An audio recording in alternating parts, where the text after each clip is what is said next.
Standard leg cross position. Here, one leg is crossed neatly over the other, usually the right over the left. This is a normal crossed leg position and may be used to show a nervous, reserved, or defensive attitude. However, this is usually a supportive gesture that occurs with the other negative gestures and should not be interpreted in isolation or out of context. For example, people often sit like this during lectures or if they are on uncomfortable chairs for long periods. When the crossed leg gesture is combined with crossed arms, this means the person has withdrawn from the conversation. Figure 4 crossed legs. The figure 4 leg position reflects competitive or an argumentative attitude. Also, person sitting in this posture is perceived as being more dominant, relaxed and youthful. The only downside of this posture in our culture is that it can be interpreted as an insult because it shows the sole of the shoe, which is culturally associated with filth. The leg clamp. Here, the person has locked the figure 4 crossed leg into a permanent position using one or both hands as a clamp. Here, the person not only shows competitive attitude but also shows sign of a tough-minded, stubborn individual who rejects any opinion other than their own. Standing leg cross. The standing leg cross is a body gesture of defiance, defensiveness, and submission. This is the posture that is mostly adopted by people when they meet others who are complete strangers. Ankle lock gesture.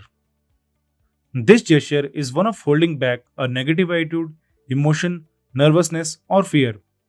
Many body language studies also suggest that a person in this gesture can be holding back an emotion or attitude.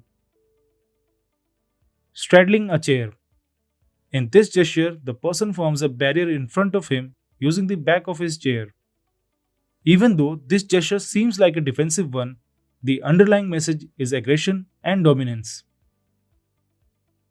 Both hands behind head. This gesture is used by know-it-all individual or individuals who feel confident, dominant, or superior to others about something. Those who habitually use this gesture with their peers make a non-verbal demonstration of how knowledgeable they are. This can also be used as a territorial sign to show that the person has staked a claim to that particular area. Ready for action.